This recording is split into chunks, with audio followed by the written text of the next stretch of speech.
All right. Hello and welcome, everyone. I'm going to get us started here right promptly at 1 o'clock so y'all can continue your day and enjoy your Friday after this. Well, thank you all for joining us today. My name is Michael Russell. I'm with the Great Plains iCore Hub, and I work in kind of a recruiting role with the hub and then also help with operations. And so I'm here to talk to you about our iCore program and how it can apply to your research. So we'll go ahead and get started. We'll have time at the end for questions, but feel free to jump in the chat if you have any questions. We have Jared from our team on here, and then we also have Steve Hanlon, who's one of our instructors, I notice is on the call. Sorry, Steve, to put you on the spot, but if we have questions, feel free to jump in the chat and answer those. All right, thumbs up from Steve, we're good to go. All right, so to kind of go through our agenda here, to start, we're just going to talk about what iCore is, the importance of customer discovery, which is a big part of iCore. We'll do a bit of a program overview, and then, like I said, at the end, we'll have time for questions.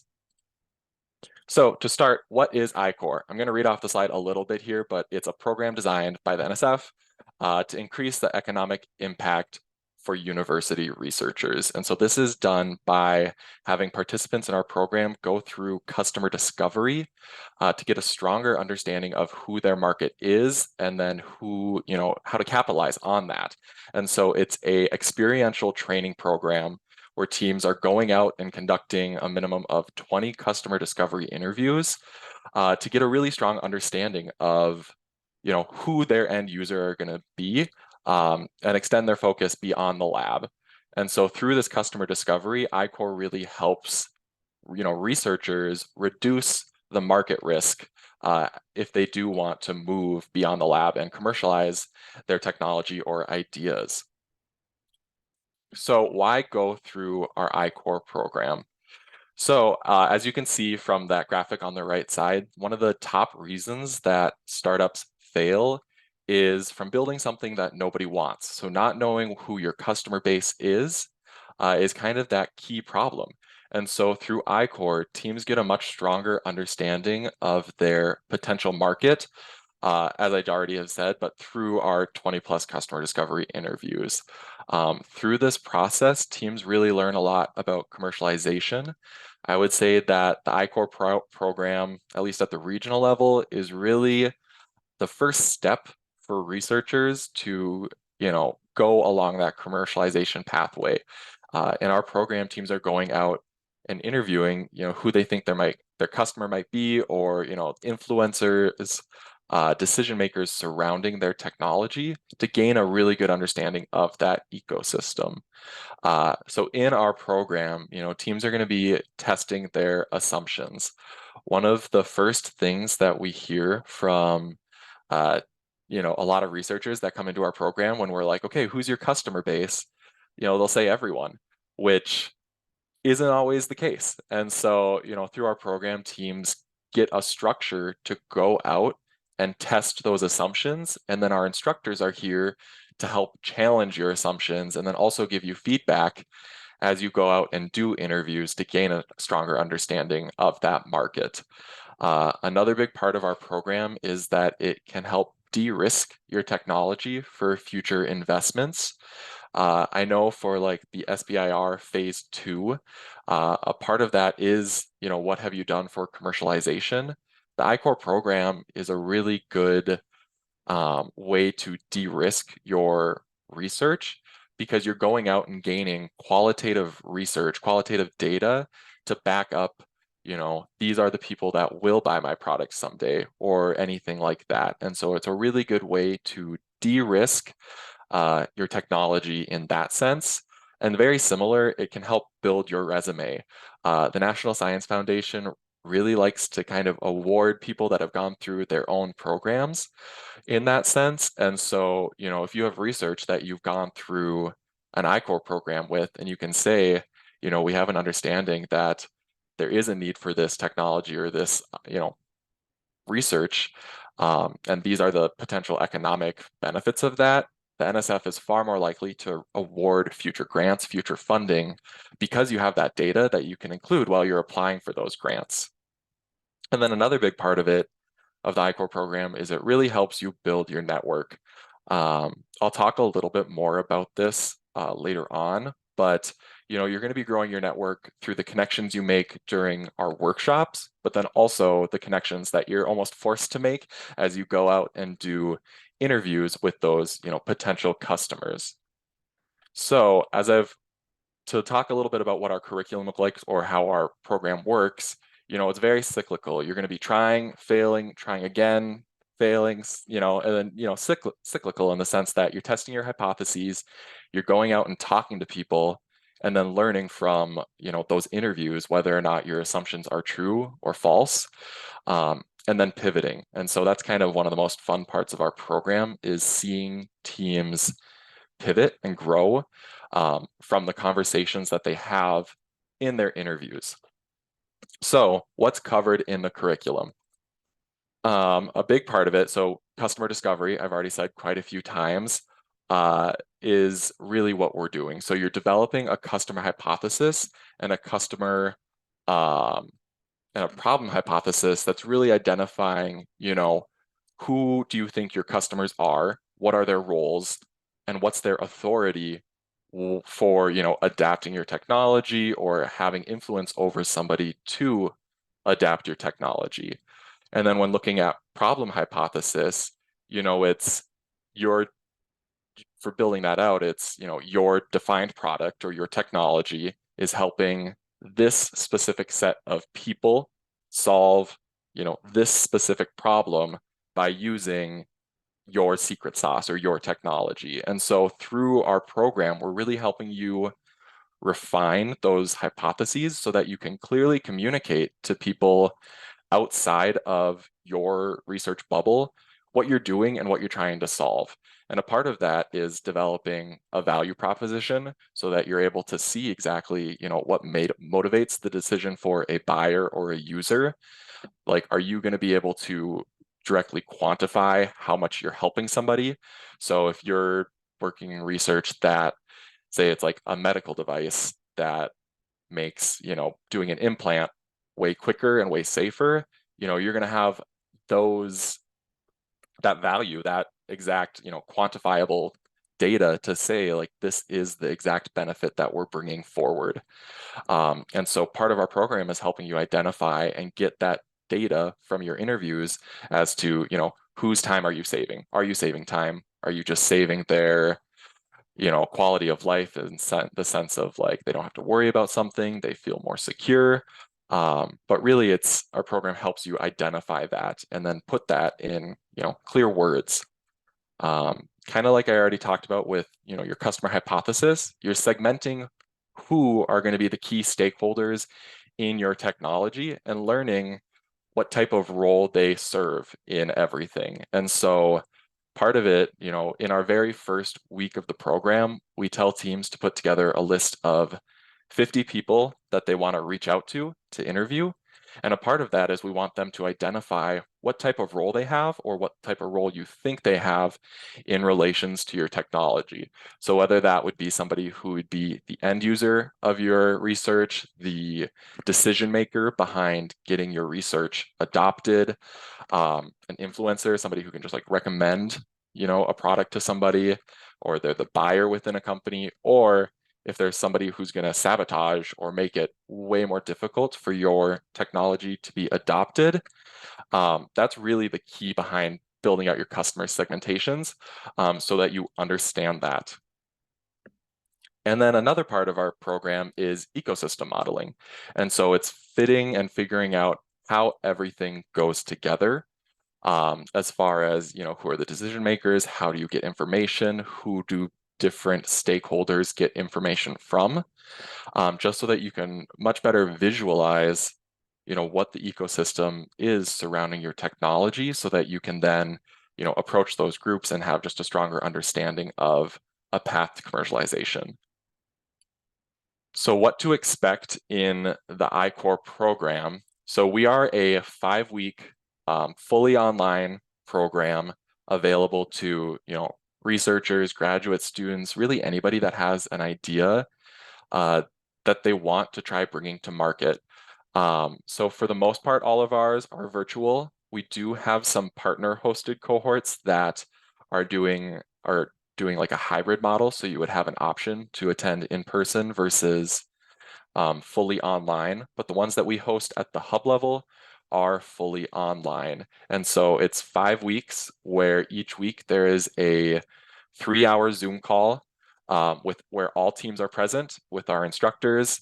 And then I'll talk a little bit more about what that Zoom call looks like. But the expectation is that you are able to attend all of those because we really try to make them as interactive as possible, just because we understand that a Zoom call can be kind of tough to be engaged in. And so we've put a lot of effort into, using breakout rooms, having time set aside for the teams to work together and workshop to make the time on the calls worth your while. Beyond that, um, in the top right corner, you can see our NovoEd logo. That is the learning management system that we use. And so it's an easy way for you to be able to access all of your assignments, get connected with the other teams that are participating in the program, and just make communications clear to you about what's expected throughout the program, but then also so what are your assignments. Some of those assignments include what are your value propositions. So the worksheets that we assign during each workshop, just having you submit those at the end of the day so that we can give you feedback on those. Uploading your presentations, since a part of our program is presenting your findings, and then also your customer discovery log so that we can see the types of people you're talking to, and then our instructors can give you good feedback on that. And so to kind of continue going down the list, complete all the homework as it's assigned, reaching the goal of 20 interviews done with potential customers. 20 is really the starting point. But in our regional program, I think a lot of teams find that 20 is kind of a heavy lift to get there. You got to reach out to quite a few people to get that many connections in 5 weeks. Outside of our weekly Zoom calls, we also have office hours that teams are required to attend with our instructors. Those, you have a little bit more flexibility in when you attend those. Our instructors will typically post a list of, the times they have available that week, and then your team can sign up for those. But really, that is meant to be time for, our researchers, our teams to get one-on-one coaching with the instructors to answer questions that they might have or might not have gotten to during our main sessions. And so those 30-minute office hours are really valuable time just because you get that one-on-one experience and get those answers and kind of brainstorm, if a team's struggling to get connected with people or anything like that, what strategies you can use to meet your goals. I already briefly mentioned presenting your findings, but that's a big part of our program. So the first 2 weeks of our program are a little bit more lecture heavy, where we're kind of covering the basics of, what are customer segments, what are problem hypotheses. But in those last 3 weeks, teams will have started to complete more and more interviews. And so they'll be coming back into our program and presenting to their peers and our instructors what their findings are so far. And this is my favorite part about the program because you see the teams learn and grow through this. And that kind of leads into our next bullet point, which is supporting your peers with feedback and sharing experiences through the cohort. So in those rooms where teams are presenting their findings, our Zoom chats are really active, which is really wonderful to see, where other teams are providing feedback or providing some sort of guidance that they see that the team could benefit from. And so our instructors typically ask that the rest of the participants jump in when teams are presenting, but that varies from stuff like, if a team's presenting saying, this is the stakeholder we were interviewing, it's a decision maker in a med tech company, and then another participant might have a connection in a similar field, that's really a great opportunity to share and build those connections. And so we see a lot of that in the program, which is really wonderful. So there was a question in the chat about protecting your intellectual property, which is a very valid concern here. We really the way that we frame our program is you're not going to be talking about your technology, you're going to be talking about the problem that you're solving. So, the very first week we give teams about a minute to give a really quick elevator speech about their tech. But from then on, we really actually have teams avoid specifically talking about their technology, but rather the problem or the value that they're trying to bring to a customer. And so you're not going to be talking about your like specific like trade secrets or anything like that for your technology. And so that's really like, don't talk about the things you don't want to talk about with your technology is really how we aim for that, is the policy for that. And then finally on this page, just the time expectations that'll be needed to commit to I-Core. We usually recommend to plan for 8 to 12 hours each week. I would say that 8 to 12 hours really is mostly the entrepreneurial lead has that much commitment to the program. I'll talk a little bit more about the roles later. But really, your team's lead is going to be spending that much time because they're going to be the main person doing the interviews. Ideally, we would like all team members to be participating in every interview with every potential customer. But we do understand that, for faculty members, sometimes that's a bit difficult. But for, the team lead, the entrepreneurial lead, we do recommend 8 to 12 hours just because it's usually what is required. A lot of times we have teams come into the program really excited and then they're like, wow, that was as much work as I thought or more than I thought it would be. And so we really try to set clear expectations ahead of time so that they know, what the commitment is. And I will say that our Zoom calls and those office hours would be included in those 8 to 12 hours. But to really hit the goal of 20 interviews outside of our lectures, you need to be reaching out to a lot of people. So a little bit more about our course workflow. So to start, all participants gain access to our learning management system about a week ahead of time, where we have various videos or extra readings that they can go through to really kind of level set, get an understanding of some of the topics that we're going to be talking about in the program. And then, week one starts and it's, kind of in the Zoom call, a little bit more of a lecture. And so you're going to be learning about the different topics we'll be going over, definitions, how to identify who your customers are, best practices for reaching out to people to get interviews, best practices for asking interview questions, stuff like that. And then from there, outside of the classroom, you're going to be conducting your interviews or reaching out to your potential customers to gain an understanding of what their needs are. And then after those interviews, by week 3, we usually aim to have teams at about 10 interviews. And week 3 is when that first presentation is. And so it's really cyclical where you do more interviews, you come back into the class, you talk about the lessons learned, some surprises that you had. We've had teams that, had devices that did very specific things as far as like, it was a device that this is an example from UND, but they had a device that could detect the species of a fillet of like fish. And they really thought fish fraud was going to be a huge problem in the fishing industry. And, they went out and did their first 10 interviews and they found that nobody cared about fish fraud along the entire, like every person they interviewed, they're like, that's not a problem. And so from there, they really had to pivot and see, okay, well, what problem can our technology solve? And so theirs also had the capability to detect, how fresh a fillet of fish is. And so that was really kind of their main pivot was, okay, this is where our potential market is. And so it's really cyclical. You saw that slide earlier that was talking about, failing, trying again, failing, trying again. That's really what those interviews are meant to do, is help you gain insights so that you can pivot and make adjustments so that your technology can really benefit either the right group or more people.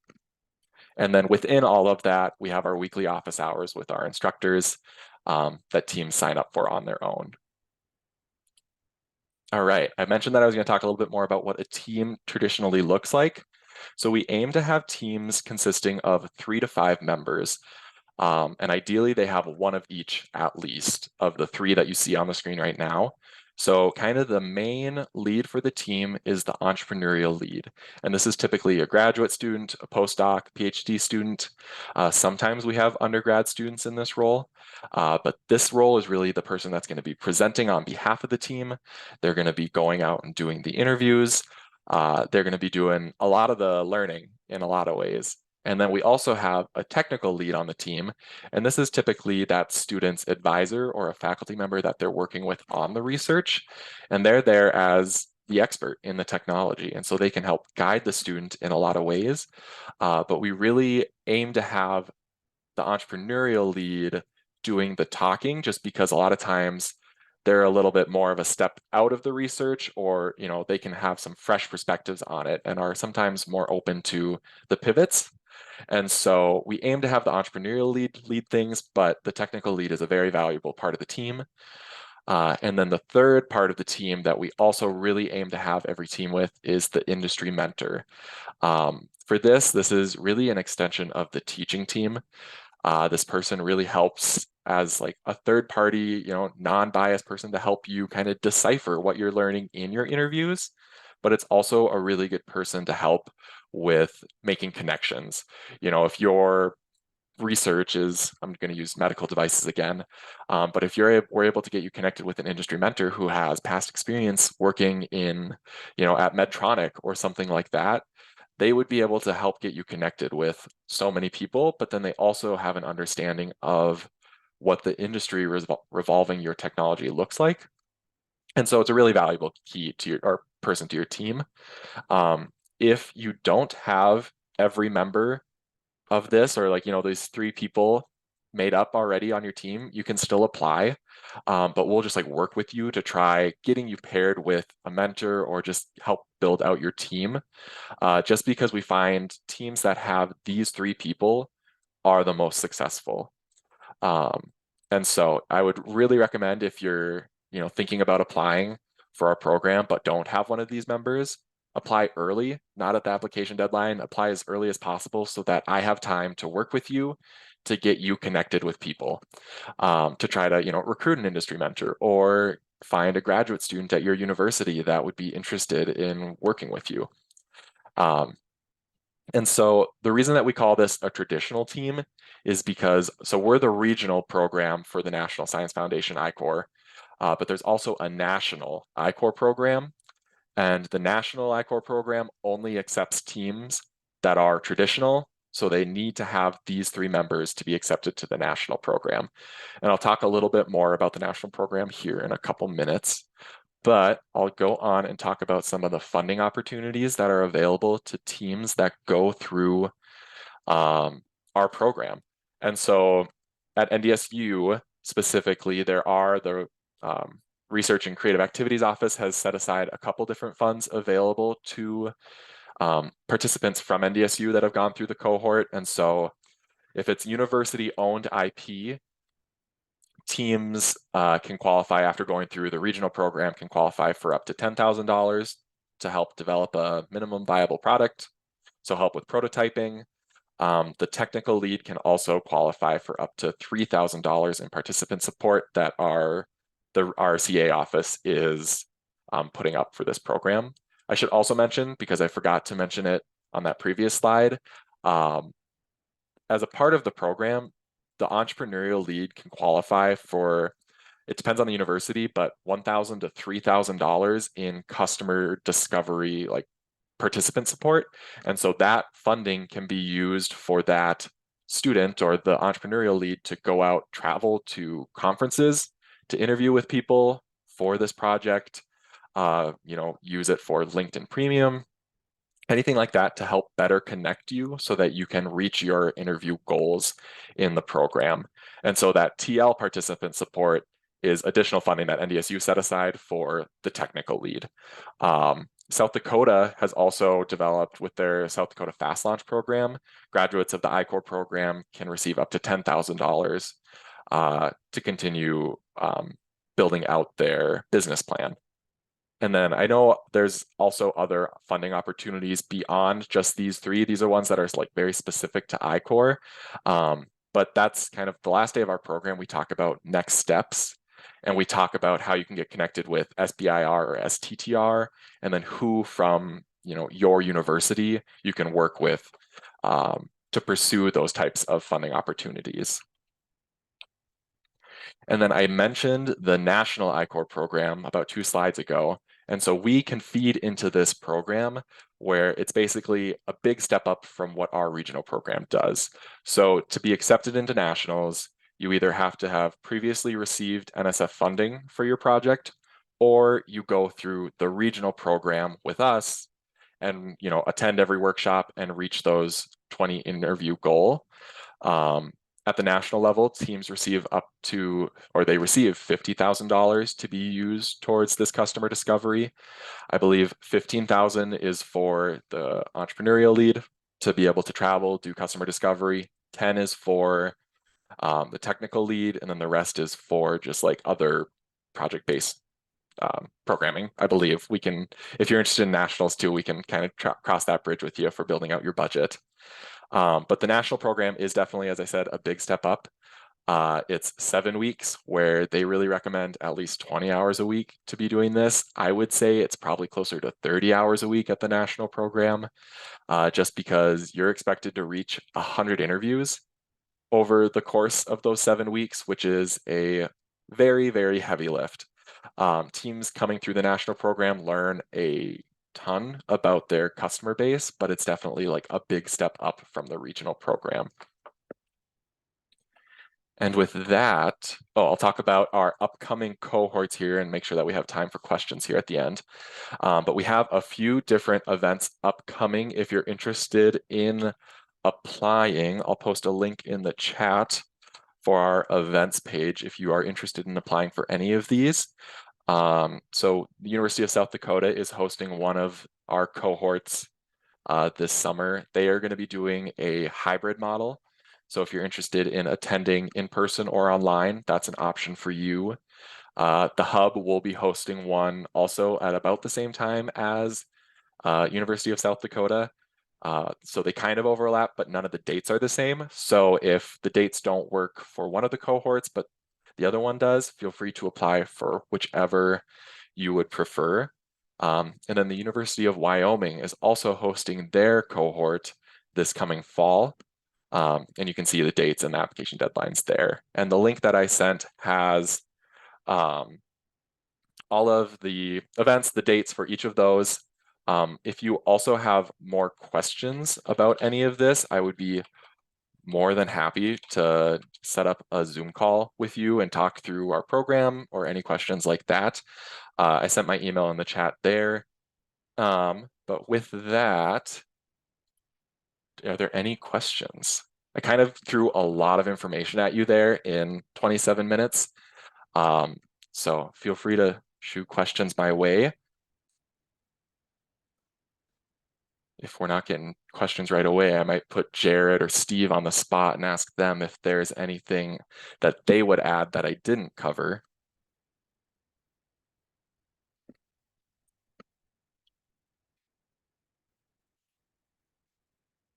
I'm going to stop sharing so we can all see somewhat of each other. Hey, Michael, this is me, JM from Civil Engineering. Hello. Yeah, so I got one question. How do we need to submit an application for the I-Corps? So do you have a template for that application? Yeah, so the application is available on our website. I can share screens really quick and I can just put it up for you. So let me just get my Zoom in the right spot. All right.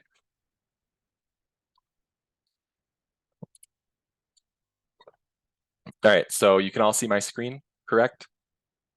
All right, so we'll just use the USD cohort as an example. So if you click into here, it takes you to our app or to the event page, and then we have an Apply Now button at the bottom. And this has the form that you'll use. Depending on which one it'll pre-fill what you need, but you can select whichever cohort you want. The dates will update depending on which one you click. But really, it's a description of what your technology is, the work to date, what you think your market is currently, who you think will benefit from your technology, why you're interested in the program. And then we also have questions around, what university are you a part of? What's the IP? What industry do you think you'll be in? And who's on your team? Stuff like that. And then just like, how many members do you have on your team? And so it's a pretty easy form. Um, we really think that this training is very valuable to have for, even if the technology that you go through our program with, if that's not even the one that you make it big with or that fully commercializes someday, I think the skills and tools that you learn in our program, you'll be able to apply to any technology or any research that you have in the future. And I know we're at time. I can stay on for longer, but if anybody needs to jump off, no worries. I'll also be sending out a recording of this following, so you should be able to get it that way. Um, but if you're able to stay, you're welcome to stay on the call, and I'm happy to answer more questions. Hey, Michael, got another question. Who Yes. will qualify for the industrial lead? So it has to be from a company, or can it be, we talked about last summer, actually, we want to join your program, and we had a little bit discussion on that.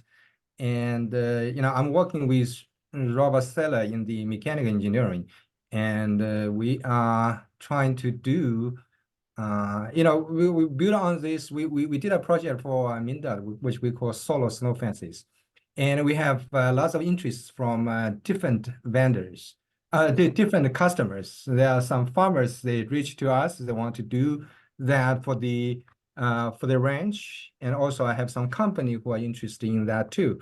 So, can you give a definition? Who is qualified to be an industrial leader? Yeah, Jared, do you want to cover that one maybe? So for industry mentor, we've seen a handful of different ways of playing that role. One being someone like Steve on this call. Early on, before he became an instructor, he was a mentor for some teams. So that's one avenue is we'll use some of our teaching team to help play the industry mentor role. We see industry mentors as being an extension of the teaching team because they're kind of helping guide the team on a one-on-one basis when you're not meeting with the actual teaching team. Nextly, we see the industry mentors also being people of industry experience. So let's say you're doing some sort of aerospace technology. You might find someone that's in industry in aerospace that's willing to help mentor your team during the cohort, and you'll bring them in as part of your team, and they'll mentor your team, kind of ask the questions and probe at it. Again, the goal for them is almost to ask some of these critical questions to remove some of the bias that you might have in your technology so that you're actually thinking about the marketplace versus my technology, everyone needs it. And I will say one thing that we've run into with teams going to nationals is in the past we've had an industry mentor who had kind of an interest in the company beyond like our cohort, so they would be a part of the company if it ever started up, and that is not what like the national programs would want, because then there is a bit of conflict of interest and you might not be getting that unbiased feedback, and so we try to balance that. Thank you. But we are happy to assist in the mentor process if you need help with that. We have a list of a lot of people that are very interested in doing that. And so don't not apply because you don't have a mentor currently. Apply, let us know, and we'll help get that ball rolling for you.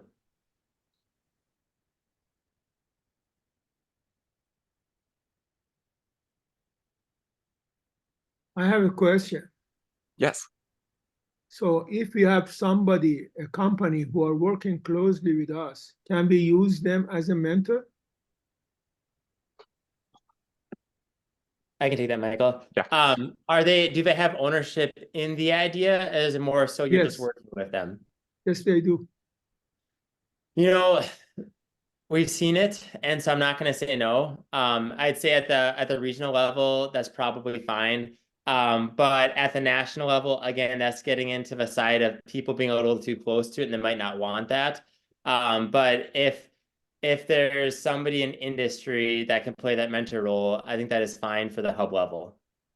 Steve, do you have any thoughts on that? I know you've seen more of us too.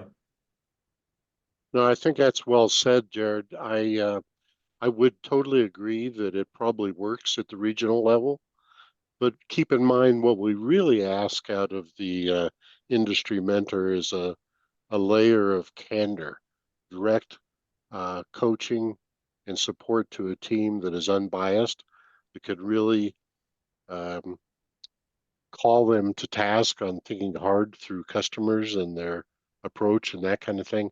And you may not get that bit of unbiased with an ownership situation. But the important thing is if that works for regional, remember that it doesn't really work if you want to go into national. They would prefer that the IM does not have a biased or ownership situation. And we've had teams apply for nationals and be told, like, you'll be accepted, but find a different mentor. So they're pretty transparent about that because they do ask, like, a part of getting to nationals is going through interviews with their board, or not their board, but their committee. And they ask very direct questions for that exact reason. Thank you. And just as it sounds so rigid, and I hate being this like legalistic, rigid, like it has to be this way. The big thing is it's what's best for the team. It's what we've seen over the last 15 years I-Corps existed. It's just what they've seen as being successful in the team. It's going to be that unbiased person that's helping probe at these questions.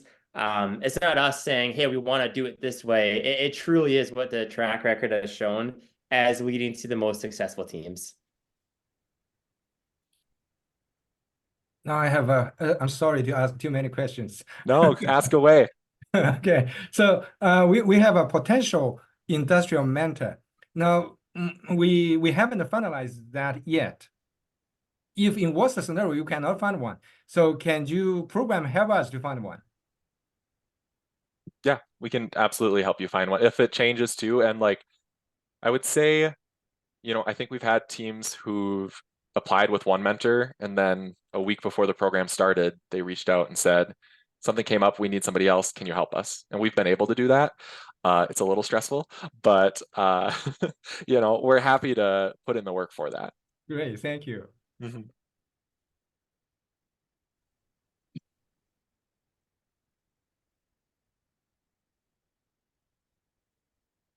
All right.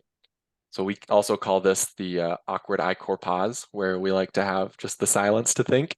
But it seems like we don't have any more questions. But if you do think of anything after this call, please reach out. I'm very happy to answer any questions or jump on another call with you. Thank you all for taking time out of your day to be here, and hope to work with you all again in the future. Thank you. Thank you so much, guys.